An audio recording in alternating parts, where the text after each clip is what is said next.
Hello my dear students, welcome back to my YouTube channel for the next video. In this video we'll see that unit number 3 chapter 1 of Interpay Java. So this unit includes JSP. So the topics which we will discuss for this chapter number 1 are that introduction to JSP, that advantage of JSP. Again we'll see that what are the advantages and that the comparison between JSP and Solid. And we'll see that life cycle of JSP, and also we'll see how to start the JSP program in NetBeans. So start with this chapter. So see that first what are introduction to Java server pages. JSP technology is used to create a dynamic web application. It provides some additional features such as expression language, custom tags, etc. So basically, like these features are not available in Solid. That JSP will provide that expression language, then custom tags separately. JSP enables us to write HTML page containing the tags inside which we can include powerful Java programs. Using JSP, we can easily separate the presentation and the business logic. A web designer can design and update JSP pages by creating the presentation layer, as well as that Java developer can also write the server-side complex program without concerning the web design. And both the layers can easily interact over that HTTP request. So we can write both the codes in the same page, that static as well as dynamic codes, and we can interact both the pages, both the codes in the same page. Now we'll say how why we'll use this Java server pages. So Java server pages often serves the same purpose as the program implemented using that CGI. But the JSP offers several advantages in that common gateway interface that is CGI. Performance is significantly better because JSP allows embedding dynamic elements in HTML pages instead of having the separate CGI files. See, in case of CGI, that each and every request will be treated as a separate request. But if you are talking about the JSP, that every request will be that all the requests are together added in a single request. So whenever one request will be finished, the same request will be continued. JSP are always compiled before they are processed by the server, so which requires the server to load an interpreter and a target script and each time the page is requested. Java server pages are built on the top of the server Java Solid API. So it will you know that it is implemented through that JDBC, JNDI, EJB and other applications supported by this JSP page.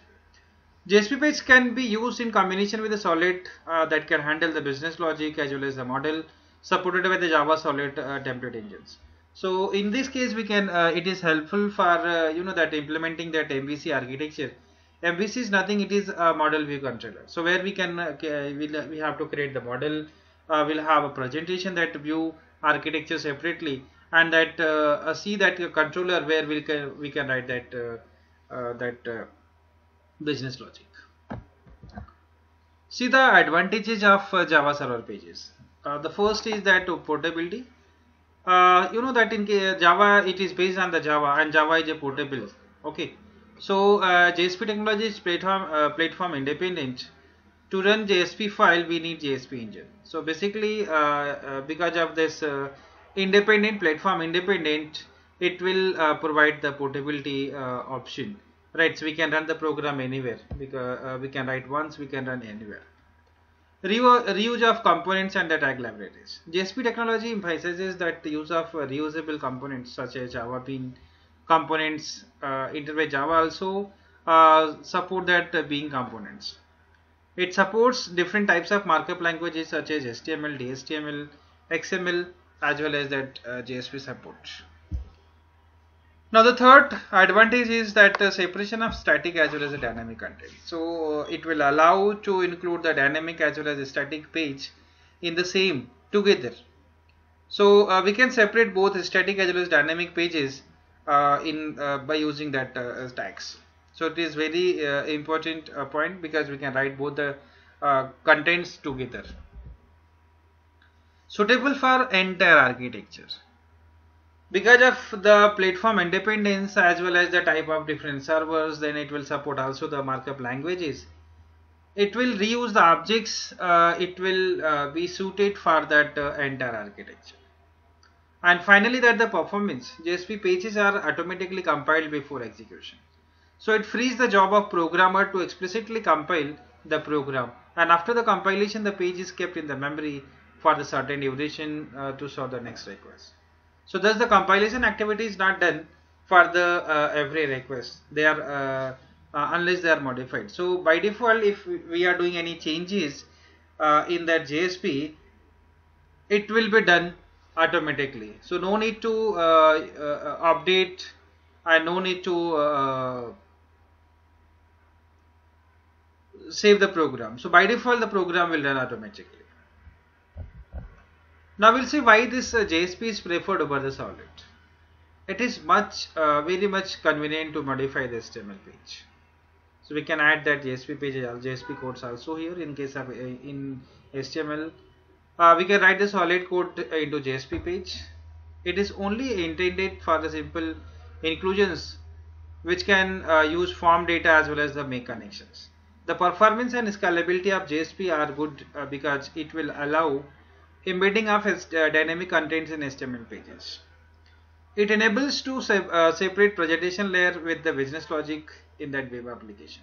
It is easy for developers to show as well as the process the informations, and also it is more important because that if the people that don't have a knowledge of Java, they can also write the program of JSP. So it is overall good in comparison to the Solid page. Disadvantages of JSP: it is hard to trace the JSP pages errors because JSP pages are translated into Solid. So because first of all we have to convert the JSP pages into Solid. That's why we cannot trace out the JSP page errors. As JSP output is HTML, so it is not rich in features.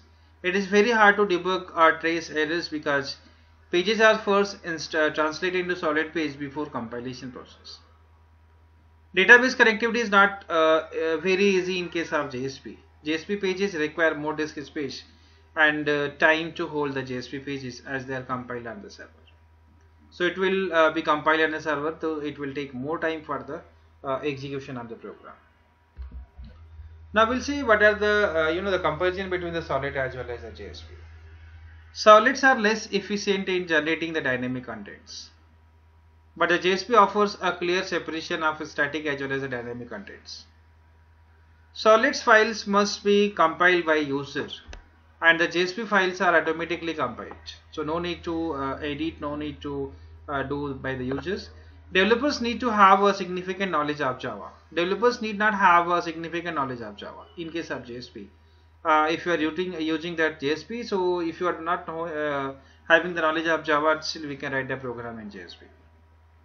For Solid, the management of bean is done using Java code, but for JSP, the management of bean is done using the tag libraries. So if you are having the knowledge of tag, then we can use the JSP for running the program. Now we'll see that the life cycle of JSP page. JSP page is converted into Solid in order to service the request. The translation of JSP page into Solid is called as life cycle of JSP. So first of all, whenever we start that Solid JSP life cycle, we need to convert the JSP pages into the Solid pages. JSP lifecycle is exactly same as a Solid lifecycle, with one additional step that we have to translate the JSP code into the Solid code. These are the steps of lifecycle of JSP pages. First point, that translation of JSP into Solid code, then compilation of Solid to bytecode, then loading that Solid class, then creating the Solid instance, then instantiation of that JSP ident method, then request. After that we'll call the service method, as well as that we'll call the destroy method for destroying the memory. So as you see that the translation of JSP into the Solid code. So first of all, we need to convert the JSP page into the Solid page. Then after that we have to create the bytecode. So we have to compile the Solid page so that the Java page will be converted, compiled, so that the class file will be generated. And then we'll load the Solid class. So after that we have to load the solid class. As in case of solid pages, first of all we will check if any request comes, then we have to check the solid class. If solid class is not there, we have to load the solid class. So afterwards we have to load the solid class. Then after loading the solid class, we need to create the solid instance, and then we have to initialize that instance by calling the JSP init method. Then request processing by calling, after that we have to call the service method by calling this JSP underscore method. And finally, once the process completed, then we have to call JSP destroy method for destroying the memory which is loaded during the compilation. Now we'll see how it is working. There's a wave container translates the SP code into the solid class, that is a Java file, then compiles into a solid class. In the third step, that solid class bytecode is loaded using the class loader, and the container then creates an instance to the solid class. So the first four steps, like instantiation of that JSP into solid page, then creating this the class file, then initialize that loading the solid class, as well as that creating the instance of the solid class. And after that we have to call this we have to call the init method for the initialization of the instance, and then we'll call the service method, and finally we'll call the destroy method for destroying the memory which is loaded during the initialization. This is the diagram for this lifecycle of JSP pages. So the first step that we have to start with that JSP page. So the JSP page will be converted into the Java page. That's so here that hello.jsp, as you can see here. Then after first step, it will be converted into that .java file. So that hello underscore JSP.java. So it will become Java page, and then Java page will be compiled. So for creating the class file. So after the second step, it will be converted in the class file will be created. So here you can see here that hello underscore JSP.class file is created. Once the class file is created, now we have to load the solid class, right? So that is step number 3. We need to load the solid class here, right? So that is your step number 3. And after loading the solid class, that is your step number 3. Now we need to create the instance of the solid class. So once we create the instance, now we'll call the init method, that is called JSP init method for initialization of the instance. Then after the JSP init method, we need to call that JSP service method, that is for passing the parameters as well as the objects.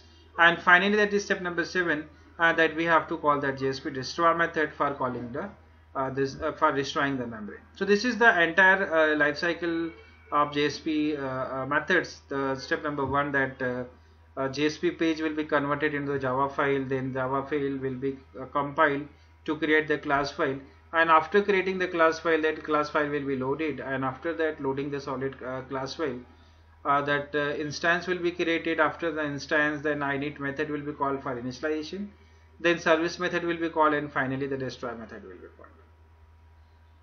So this is all about your life cycle of the pages. Now we'll see how that JSP works. So how that JSP works. Now we'll see that the page exists in the 3 forms, that will have that JSP source code, then we have to convert into a Java source code, and then after that we have to compile the Java code. It will be in the class file. So JSP source code, this is the form where the developer actually writes. It exists in a text file with the extension of .jsp. So whenever we start that, the page will be in the JSP, and that extension is .jsp, and it consists of mix of that HTML as well as that Java codes, right? JSP directive as well as the actions will be described under the page, and that we will call the service method for the request, and then we'll apply the code. Java source code. JSP container translates the JSP source code into the source code for the equivalent Java solid. So that after that JSP code, we need to convert into the solid page, that is the Java file. And finally, once you have that Java file, so like any other Java class that it will be generated, we have to convert into that class file. So finally it will be converted into the class file, and that will be loaded during the execution process. So this is how that JSP works, right? So this is the diagram for how the JSP works. Like we'll have a JSP source code, then after the translation, we need to generate the solid class file, or you can say the Java file, and then we have to create the class file. Okay, so this is the diagram for how the JSP is working. Now we'll see how we are creating the simple application in JSP. So that is the simple how we have to create the JSP page and how you have to run the JSP file. So to create a JSP web page in the NetBeans, the IDE will must do the following three steps. We have to go to that file, then we have to create the new application. From the categories, we have to select the Java web and then web application from the right side. And then we have to go to that new part, then we have to write the name of the page application, then ultimately we have to write the name of the page, JSP page, right? And once the project will be created, then we have to go to under that project, then we'll go to that web file, and then we'll create the JSP file. And finally that we will start the Glassfish server and we'll deploy the projects. Now you can see that we have to go to that file, new projects, then from the categories we are choosing here the Java web, then from the web application we have to select the web application, right? So since it is a web application, then we have to select the Java web as well as the web application. Now here we are writing the name of the application, that first JSP application in the first page. Okay, so this is the name of the project, so that we are putting here that first JSP application. And then you can see in the next page, next window, you can see that by default the Glassfish server is a Glassfish server. So no need to select any other servers because already it is a inbuilt server. So and that the version of this Java is that here Java E7 here. So nothing is to be changed, right? And already the name of the application is here. It is that first JSP application. Now we'll click on the next button and then we will say finish. Okay, now that project will be created here. Now in the next step what we'll do, we'll we'll go to that service, and we have to on that Glassfish server. So we'll go to go to service, explore the service, right click Glassfish server and start the Glassfish server. As you can see under the services we have to explore the server. So under the server we have to right click on the Glassfish server, then again we have to start the Glassfish server. Now once the Glassfish server will be started, as you can see here the green arrow will be shown here. So that shown that that will show that the Glassfish server is on here. Now how to create that simple application, how to create the JSP file. Now what we'll do, we'll go to that our application, that the project name. So under the project we'll have to go to web pages. Under the web pages we have to right click on the web page, then click on the new button, and then we have to right click on the this JSP page. So we have to right click on web page, then new. Under the new tag we have to select this JSP application. So now we'll, after creating the JSP file, now we'll for example here we are selecting that the name of the application JSP page is that first JSP app, right? So it will be created. Now after that we have to just click on the OK button, then the file will be added. So now the extension will be that first JSP underscore app.jsp. That is the extension. So once you create it, by default you can see here that the description of the page will be displayed here. That you can see here the document type, the name of the page here when it is created on 30th August 2020. And who is the author, the name of this author is something. So this is a different because HTML page doesn't show all those steps. And then by default you will see that HTML page will be headed, but it is a JSP page because by default you can see here here at the rate page content type equal to HTML and page encoded. So this page, this line will also be added if you are creating the JSP page. So this shows that the page is JSP page, right? Now if you want to add any content, so what we'll do here, simply we are writing here that welcome to Java server pages. And also as we have seen earlier that the JSP page is used to add that dynamic as well as the static code both. So what we'll do, we'll add the Java code also here. So after this under this tag expression tag, we need to write the Java code here, the out.println, that welcome to Java application. So when we will run the program, it will display that static output as well as the dynamic output both. So it is written under that expression tag. So we are writing the Java code also here, and we are simply writing that HTML code also, right? So output will be here the welcome to Java server pages and that welcome to the first application. So this is, now we'll see the outputs here. So that is the output screen. This is welcome to Java server pages, and that already we have added here that Java code. So under that expression tag, so we can have this output as also. So this is how we are starting the JSP page, how we can add the JSP page within the program. So this is all about the chapter number 1 in unit number 3. Okay, so thank you for watching my video. I hope you have liked my video. So kindly like my video, subscribe the channel if you have not subscribed, and also share among your friends. Thank you.